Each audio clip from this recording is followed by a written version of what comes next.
has to do with our timing. Mm. We need enough time to move from point A to point B, and we have to calculate body movement and everything. So these are some of the things we also need to look at. We calculate everything. Oh, the weather has changed. Where do we need to get to now? Because if the rain starts, we are trapped. Some other persons in the same meeting can just pick up their umbrella. They are at the bus stop.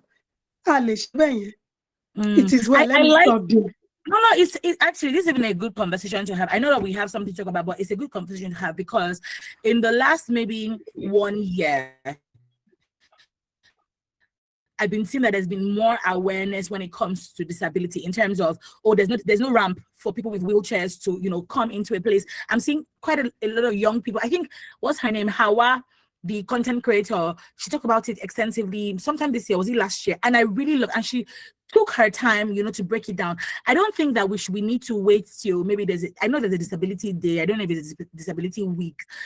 We don't have to wait till those times to talk about it, because waiting to just talk about it means that you're relegating an entire group of people to just a day or a week to be talked about. But these are people that live within us. And I think that another thing that is important to note is that it's not just people with disabilities that you can see. There are people that with disabilities that you cannot see. You know, children with autism, you know, people with mental illnesses. We need to start bringing those conversations to the forefront. Interestingly, even the elderly. Yes. I mean, elderly. So I like when you said, I laughed because I was like, because I don't think I've heard someone say that. I've heard people say, oh, I can't see, like if I could just see someone who's, you know, who, how do you say, who doesn't have sight, and people make person. Yes, like you have people that make fun of maybe Stevie Wonder or Cobams, and they make fun of them. But in terms of with a wheelchair, I haven't heard, you know. Okay, no, I did watch give me my flowers. Yeah, I'm giving you my flowers. And you didn't even make it. It was, you said it. This is my way of life, so that's it.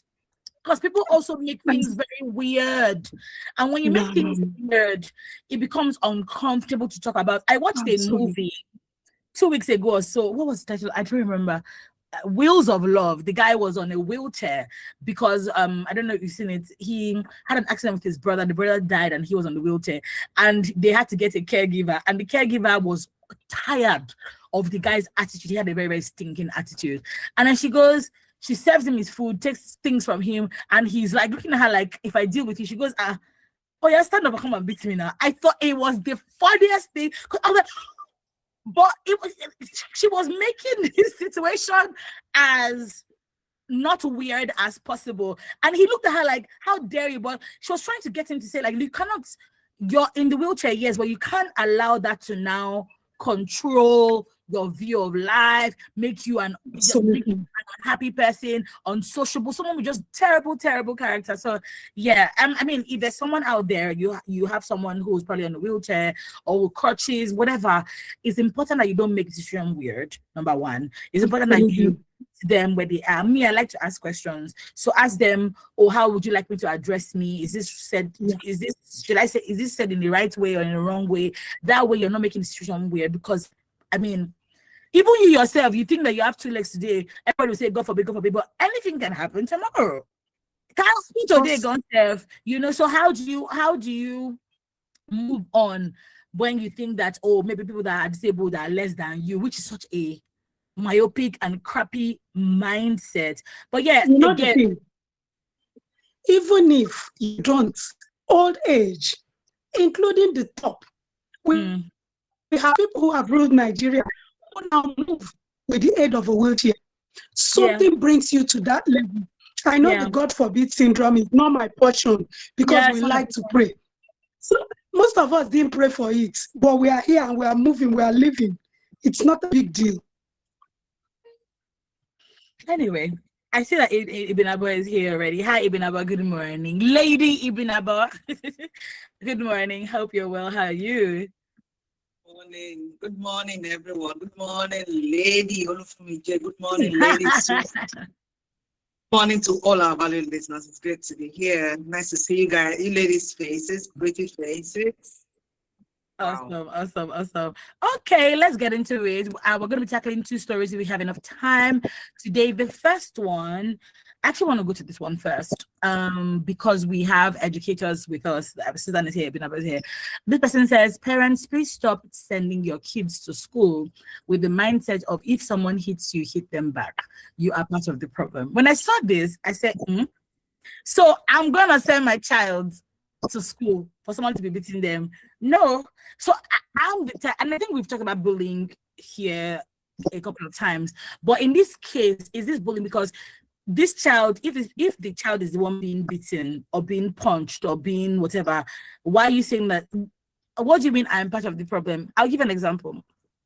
A couple of years ago, my daughter, when she was really little, she slapped me. Like she was like maybe 3 or 2, and that thing was painful. I had tears in my eyes. Then I have a friend who said to me, the next time your child hits you, hit her back. She will learn not to hit. She will learn to hit. And I started doing that. I'm out. Look. Don't follow me. And then I have a son who's so energetic, and that one just likes to punch. And I tell him, say, Zion, if you punch me, I'm going to punch you back.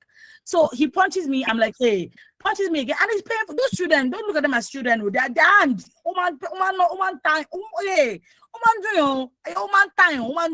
Everything. So he hit me yesterday. I looked at him. I won him the first time, and the second time, I hit him back. So he was not afraid to do it. So I think my thing is that if your child goes to school every day and somebody keeps on hitting them, you're gonna have to tell the child, look, the next time they hit you, if they've reported, school did not do anything about it, nothing happened. I know what I'm telling my children, but I'm going to let Susan talk about this because I get the point she's trying to make, because it means that are you encouraging a cycle of violence? I get that point. But then how do you draw the line between a child standing for themselves, right, and against bullies or against someone who's physically violent toward them, and not propagating the cycle of violence? But yeah, I'll let you go, Susan, then Ibinabo. You first start from Madam Ibinabo. She be my oga. Oh yeah, okay. Okay. Ibinabo, let's go. She said you.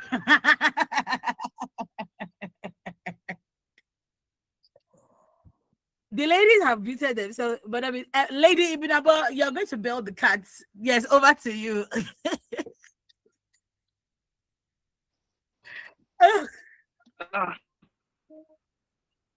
Why not? Susan, hi. Okay, so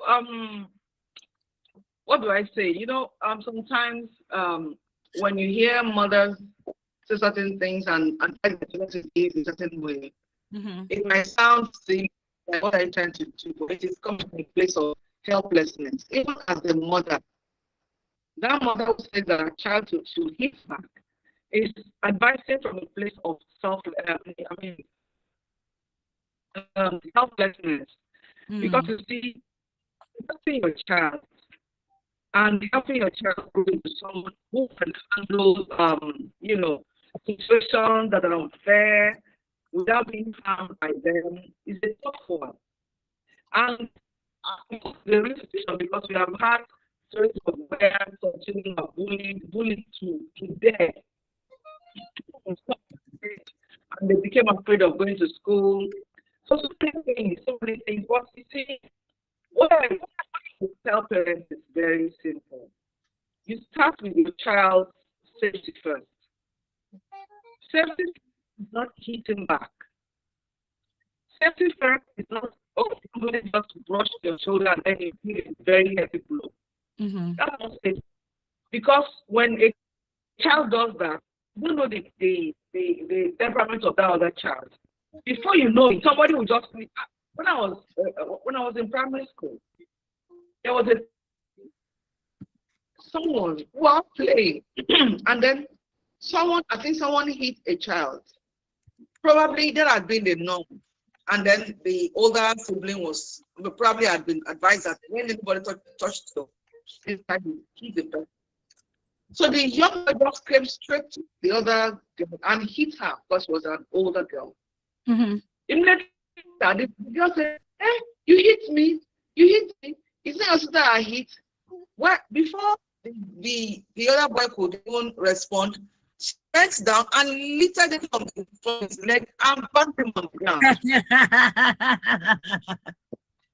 The boy fainted. Everybody, teachers were going helter-skelter, took him to the sick bay, so on, so on, so on. Eventually, we didn't know what happened, but the next day he didn't come to school.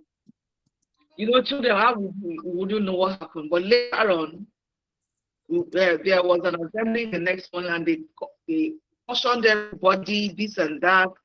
The boy didn't come to school for a while. Hi. Wasn't in my section, but I didn't see him for some time. And when I saw him, he became much calmer. So you see, children, some are mocking the hand because you feel that you are older, you think you can beat her, this and that. Nobody was talking about what that girl was doing to the other girl. So at a point, parents had to sit down and talk to these children, and then, you know, we just want us not to fight, but we didn't really know what. Eventually, transfer between the parents, the teachers, and the school management. But one thing, the first thing you advise your child, advising that child is to create awareness of that child. Children don't understand awareness. You are going to advise that child that in life, safety is first. So you firstly put danger. When you avoid, how do you avoid danger? You walk away. When somebody just hits you, just walk away. Tell the person, stop, don't touch me. And then you walk away. Let the person keep following you. Stop, don't touch me. And you have to teach your children how to identify safe zones. Once a child is trained to understand how bullies operate, not who will beat you in the presence of a teacher, except that school is not a school where I should enroll my child. You start to, you know, when no older person is around, when nobody is really looking, train your child to identify safe zones. When you identify safe zones, classroom is a safe zone because teacher will be there. A place close to the admin or the admin's office is a safe zone because there will be people there, there will be older ones there.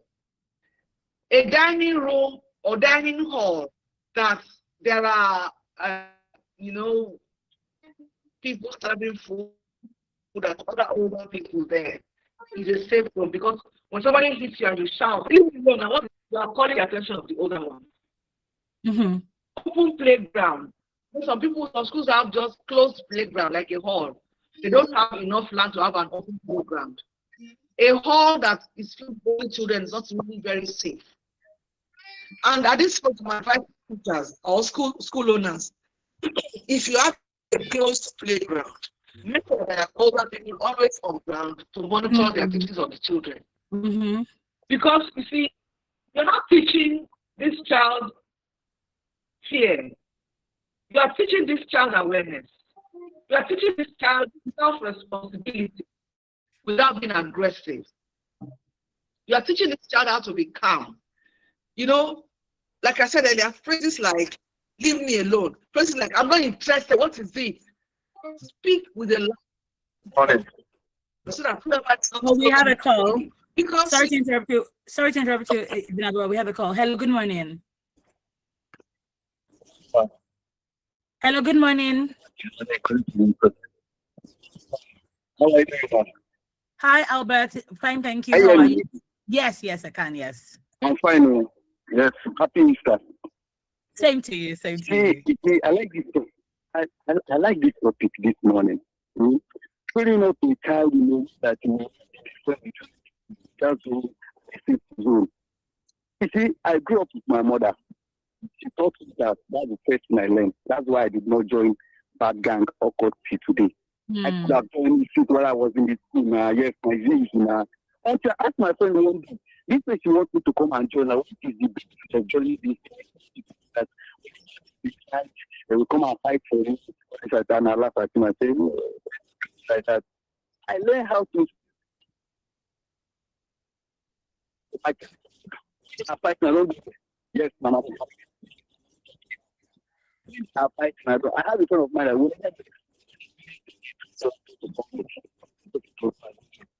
that and the later collect some injury that up to today that they need to be there. Why does not concern you? So there are some children that are disobedient to parents. Like item. So because that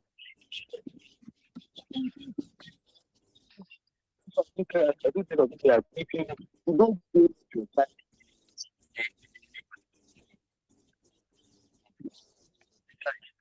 And do you know that there are experiences that if a child is in the true demand, even the person and that I become so people are yes.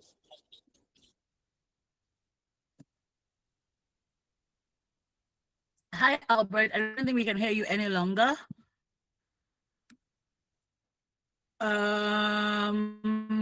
No, we can't hear him any longer. Please do well to call us back. Yes, Lady Ibinabo, you can go ahead. Okay, so see, the goal is not to turn your child to a bully. The goal is not to turn your child to a bully because it's a thin line. Hit back is a thin line between your child becoming a bully. Because you see, sometimes some of these children, they don't know how to understand or decipher who is a bully and who is not. So when you teach your child hit back, there will be situations where give me a loan could have solved the problem. But because you have taught your child to hit back, a very gentle nudge, the child will hit back. And before you know it, the children don't know how to manage crisis because they are little, they don't have understanding. So before you know it, your child will now be labeled the bully. Because I've seen a situation whereby the parent, because the child was very quiet, so the father was always saying, anybody please do this, anybody come do that.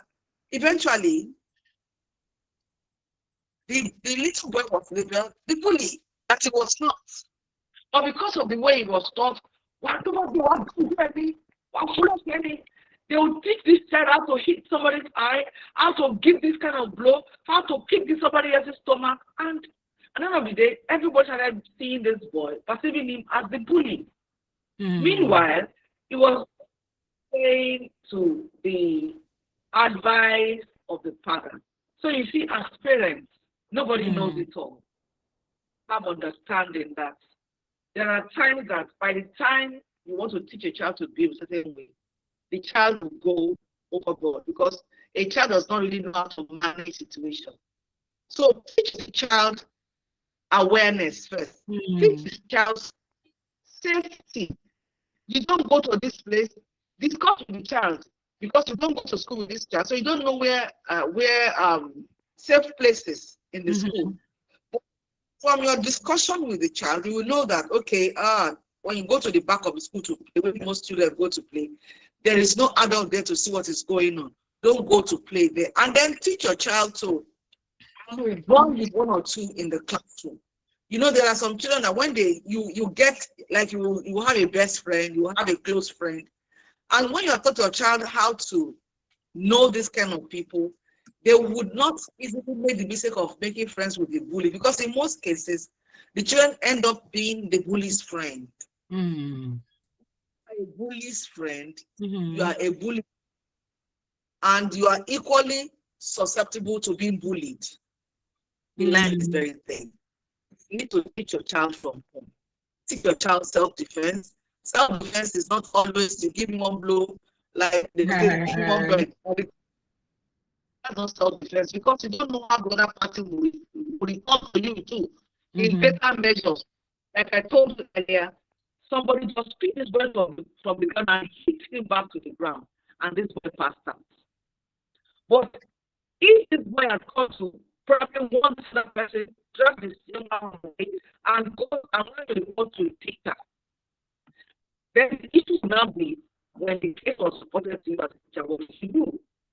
But if it's always hit back, it will become chaotic. And before you know it, it's the child that is supposed to have been bullied that will now be the one that has killed a child or that has sent a hospital or that has permanently, created a situation whereby this child becomes disabled. Because when you hit your head on the ground in a certain way, you could lose your memory. True. Nobody wants that. No, now you can't beat them. Nobody wants to hear that you beat them first. It is what has happened now that people are paying attention to. So the bottom line is, let us understand. We were all told them before we grew up to become mothers. You're growing up. Were you a bully or you were bullied? So from you can know how to advise yourself. But they can right away that when we need to hit them back, as much as I'm thinking self-defense, but that's not self-defense. Self-defense is not to be found with another blow. Self-defense is one of self-defense law is to walk away from a dangerous situation. Walk away. Walk. This hits me and hit you back is why some couples stay. The husband, once the lady, the wife says something that is not palatable to him, it gives her, it becomes the wife bitter. On the other hand, they hit to hit a woman will be tagged a bully in the home, because it's not every time that somebody will use hand to hit. Sometimes they use their mouth to hit you, and then you don't know how to use your hand to hit back. So this thing we're teaching children does not stay with them while they're in school alone. They grow up with that mindset, and when children are growing up, they become more expanded. And when this gets to a very serious point, you see that your daughter will be a fighter. You hit me, I hit you back. And that child becomes a street fighter. I understand the sentiment of that parent who said hit back. But is that the solution? No. Thank you so much. Thank you so much, Edwin. Yeah, I mean, you hit the nail on the head, really, because actually when you talk about, you can say, oh, you hit back, and then you have bought problem for yourself, So I know I was joking and say, oh, hit in my house, they know the rule, no slapping, well, how do we say it? Don't keep your hands to yourself, no slapping, no touching, no punching, no pushing. There's like a whole list. If I call my daughter now, she'll be able to tell you, like, but it starts from keep your hands to yourself, and then you go down the list of things, because please don't go and buy problem for yourself. But let's hear from Susan. Susan, what are your thoughts on this?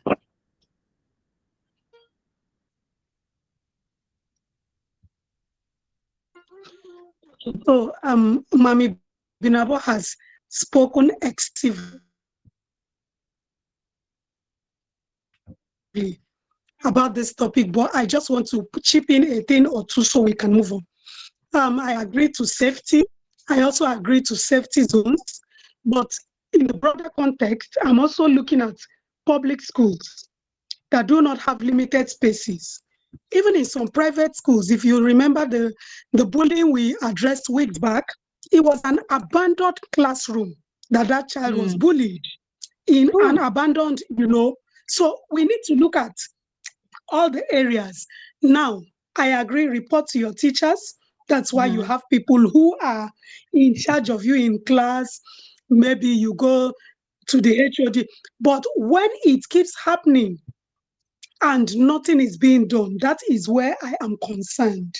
Growing up, most of us were raised, you are not my child if they beat you and collect your thing, and you come back to this house to cry to me. That is the most, yes, that was what we were taught. You are not my child if you go out there, they beat you, collect your thing is missing. But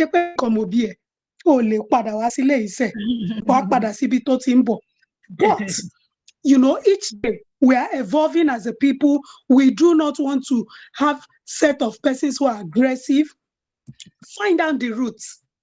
Why is this child being bullied by this particular person? That is how I treat my students.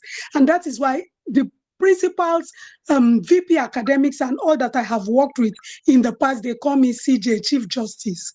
I want to know the reason behind this bully. Because you will not just wake up one day. Is it because they want to collect your food? Is it because they want you to join their clique? What is the reason? And that's why I like what the caller who called in said. What do we tell our children when they are leaving home? What do they need to know? Who are the type of friends they need to keep? So that when bullying comes in, because some of these things, when they start inviting them to certain groups and they say no, they begin to bully them. that is the way, to suppress them, especially when they know they can't talk. So I think that while that is important, because you do not want your child to unalive another child, for your sake, and come in with those kind of stories, we need to look at the bigger picture. There are public schools. So many things happen. So many other persons intentionally, and I'm telling you this from experience, bully other students because they feel they can't do me anything. Those kind of things. Again, we also know that when there are certain children with certain health conditions, I will tell my students, do not touch this student or that student. When they do anything, come to me. I'm giving you a warning sign. Nothing has happened because I don't want stories that touch. Tomorrow you will hit him. He's a sickler, and the sick bay we have is not equipped to manage him that much. There's only little to what we are allowed to manage in the sick bays. So I think we need to also look at a holistic approach. And this is also a call to action for school owners, proprietors, proprietresses, to also speak to teachers, advise them. Just like you will advise every other child, is not only protecting their food and other things. These are little etiquettes.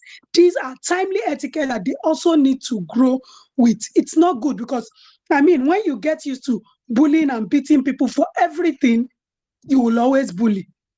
But the truth is, you do not necessarily need to bully anybody to pass any message across. It's not in your place to bully anybody. And why we do not want to escalate it by making other people, retaliate. We also need teachers and caregivers, school authorities to also step in and address these concerns. If not, trust me, parents will even come to schools. We have also addressed it here, where they will go and they will slap the teacher. Yes, we are human beings. While we speak on air, we also know that reality check is different from what some of the things we say. So we are trying to be holistic in our approach so that we do not trigger the next person, because finally, for every action, there's a reaction. Absolutely. And you don't know the dimension the next person's reaction will take. Yeah. Thank you. Yes, Ibnabo, you want to say something? Please go ahead. Okay. My emphasis on submission from Lady Susan herself. She's not saying that personality ahead of her. Not talk. But you see, when there used to be a school in Victoria Island, a post-secondary school. So if you have not to do with your secondary school, you can't attend that school. It's like a median between the higher institution and the secondary school. So that was when they had a higher the post-secondary classes, like if you are having your remedial classes, maybe you didn't make all the papers in your YA, or you have not gained admission, and then you want to do an upper class and all of that. So it's no longer in existence, but when it was gradually fading away, I was one of the students then. So I was there, that school. A school that was built like a university setting, you understand? But all of us were coming from one secondary school or the other. So in that school, there was a place they called G Block. That G Block was a special block where, for adventure, you have special program, or maybe your teacher would want a certain number of students to move to that place for certain practicals or whatever. They go. Of course, we had the science lab and other lab. When you have special, maybe you want to take students on a special topic away from this, they use the block. So that block was usually very lonely and all of that. And of course, students at the end, when we are on break, Some students go there. Most of these guys, they go there, they gist and all of that. So when I got to know the place, I would make at certain hours of the day. Especially, you know, it's a school where it's not like a university. So nobody's going to beat you for not coming to class. But if they see you laughing about, you'll be punished. So some of these guys just go and hang there because they are avoiding a particular teacher. So these girls will go and hang there because it's a mixed school. So what am I saying? Because some of these students didn't understand what safe places, you know, meant.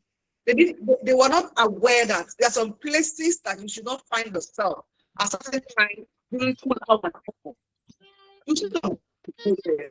And you know, but they won't even go and report and all of that. Some of them will be groped by the guys, these boys.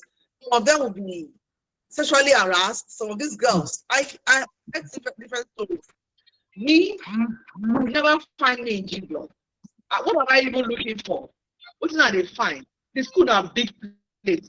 So what am I looking for? I make sure that it wasn't because I was particularly called, I was sat down by my parents and decided down advice, but from different stuff when adults are gisting, you know, some of these things you learn from. So I've realized that in some schools they have G blocks.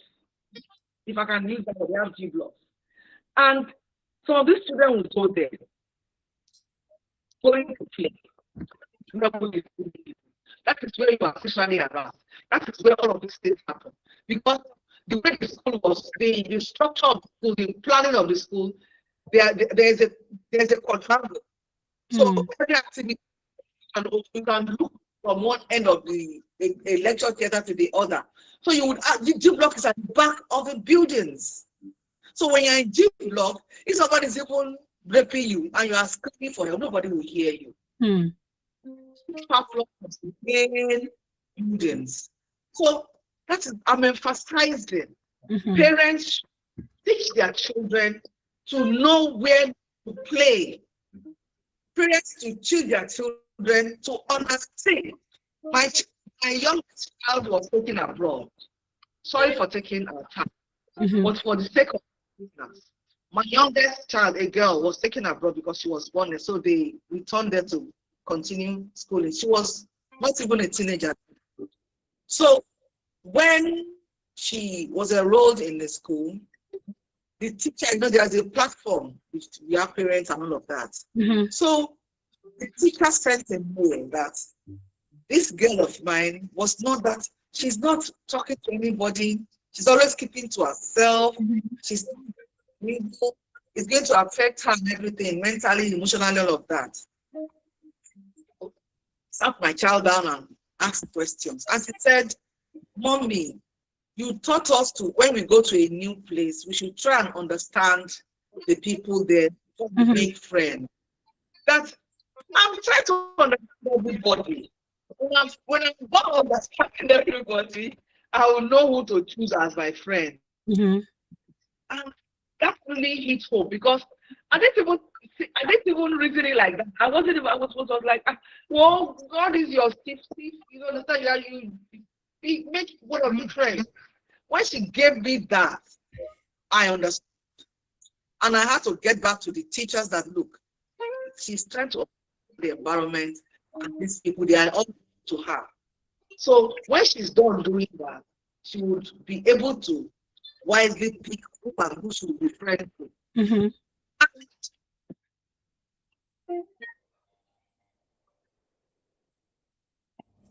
God, she's fine, she's okay, she has friends, and these friends are people of something like and all of that. So you see, when sometimes you're talking to your children, you don't know that some children they are assimilating, they are taking it.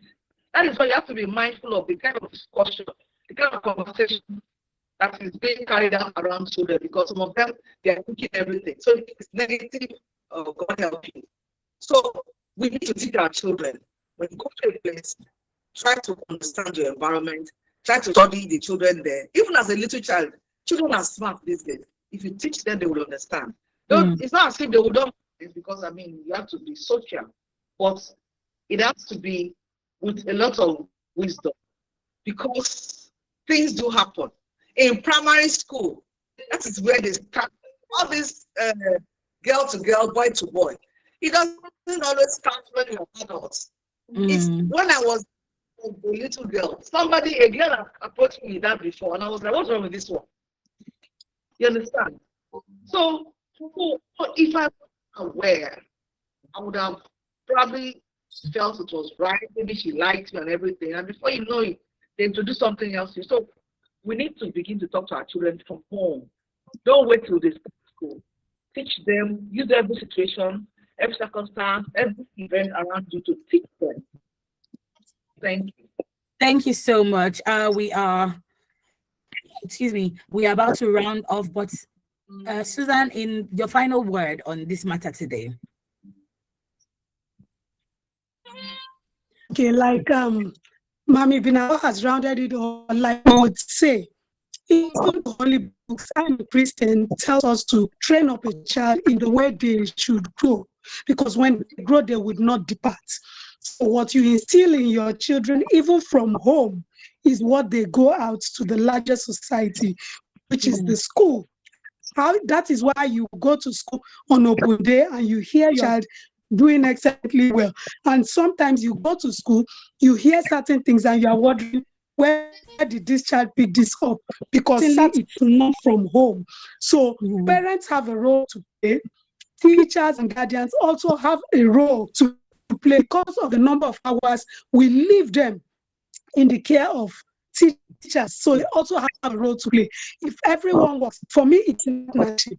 It's a partnership. Play your part, I play my part. If we do this, we'll raise good children who will not even need to bully anybody, because it is not proper in the first place. We won't be having this discussion. And then as they grow, they will be better citizens, and Nigeria and the world at large will be better for it. Thank you. Thank you so much, Susan. It's been about 1 minute, your final word. Okay, thank you. I was going to beg for that 1 minute that you gave. So, you see, I want to talk about this. When you have a bully as a child, being a bully is kind of weakness. If you think it's coming from a place of strength, you have deceived yourself. Absolutely. Go and have a rethink. Bully is a weak child. Every bully has an underlying issue that needs to be addressed. No happy child will be a bully. When a child is a happy child is a good child. When the child has the right mindset, you can never be a bully. Every bully in school has problem underneath that needs to be addressed. No happy child is a bully. So when your child is a bully and you think that is a strong child, you are living in a world that is not this world that we are living in. You are deceiving yourself. That is a sign of weakness. Before they attack them before they attack. I need people to learn me to be evil, to be wicked, so that I can feel I'm strong. That is not a good place to be for. Because a bully will bully everybody. That person that bullies everybody will bully you when you are old. So please, let us raise our children not to be bullies, but not to be timid as well. So there has to be a balance. And then we need schools not to only be about salaries, about school fees. We need schools to understand that their premises should be a safe place for every child. A school should not be a death trap for any child. A school should not be a place for learn academically and other areas of grooming a child to become a responsible adult. Please, if your school is not in that business, that school has no business being in existence. And I want to advise that, even as a teacher, if you have observed that you have a bully in your class, irrespective of that child's sex, but the problem we have sometimes is, who is this child's father? Maybe he's the PTA chairman. Who is this child's mother? Maybe she's one of the major contributors to the school. So for that, they want to hold back their opinion or their action, which is not good. You call out every bully's parents, call them to the school, Talk to them about this child's character and everything. Let them make amends. Because you as a parent, you are giving your child the best training. And one parent in the other is beating us raising the child. Your child will be a problem to my own that I've raised from. So every parent, your pride should not be in your child being bullied. Your pride should not be in your child being responsible. Your pride should be in that your child is responsible. Your child is not a bully. Your child is excellent in terms of academics and in character. Right. This is where you should be proud of a bully. So please, every parent of a bully should be ashamed of themselves. Thank you. Thank you so much. That was quite a fiery one. And on that note, we call it a day. And I mean, everything that the ladies have said this morning, we over here at Women Radio, we support 100% because the home front is important. Go back home. Like your child is a bully, is a reflection of what's happening, at home. Thank you so much, Ibanava and Suzanne, for today's edition of HerLens. Catch you tomorrow again for another edition of HerLens this week. Enjoy the rest of your day. We still have great, amazing programming for you. Up next is Radio Doctor, so you want to stick around for that. Talk to you soon.